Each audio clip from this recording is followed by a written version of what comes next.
Well, the Great Ice Cream Hunt is a summer extravaganza. It's a moment for kids, preschoolers and their families to really celebrate summer.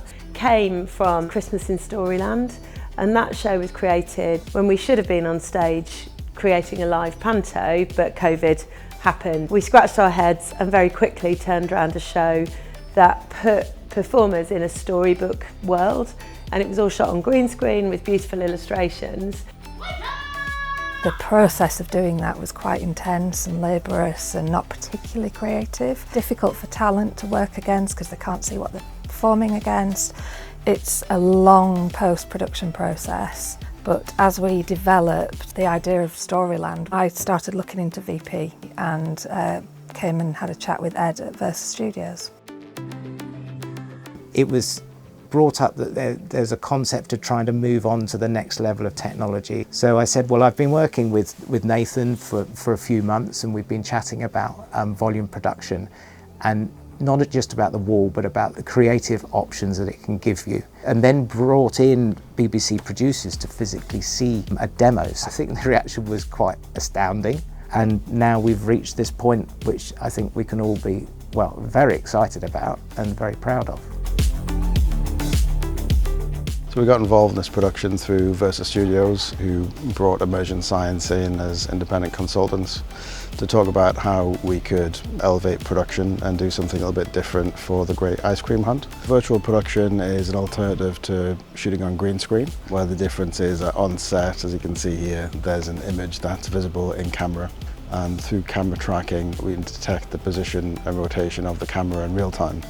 So that means when the camera is pointed at the high-resolution video wall, we can essentially see the parallax and movement of the virtual set as an in-camera set extension. On this show we have stickers on top of the softbox lighting that send different signal to the 360 camera that's hooked onto the camera. They send the signal to our servers, and then in the virtual world we have a virtual camera that's mimicking the real world camera. So when we move the camera, everything's in sync.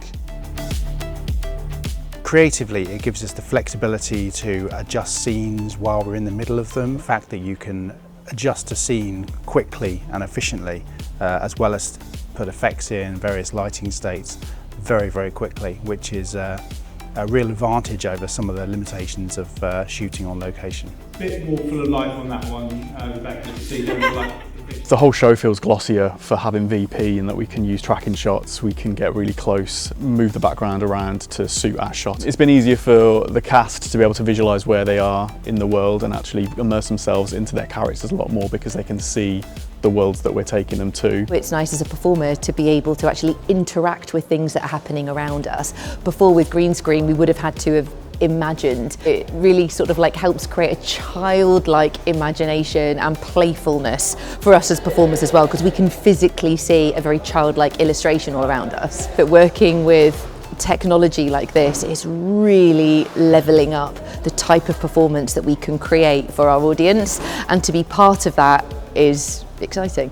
We've had a really interesting workflow where we worked with a children's book illustrator to create panoramic illustrations for 5 different worlds. We took those illustrations and separated them out into a workflow that would take 2D assets and represent them in a 3D world inside of Unreal Engine.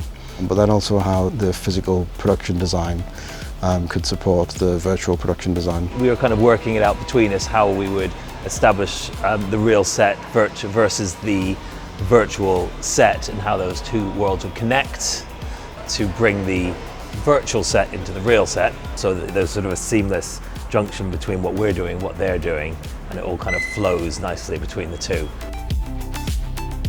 Virtual production's actually brilliant. For every department it brings something different. It's sustainable. I think the storytelling has gone to another level. So again, it's collaborative. All filmmaking is. When you do explore and try and make it work, it's mind-blowing. A lot of productions have chased after photorealism, whereas here we're trying to achieve photorealism in an abstract and stylized world. This production represents what could be the next generation of virtual production. This show will be groundbreaking in the sense that it will act as a marker for VP and this type of application of design along with traditional craft design to deliver within the TV world as well as in IN, television and film. Everybody's looking for that kind of golden egg to create content that translates globally. I think something of putting illustrated worlds and live action worlds together still feels very fresh.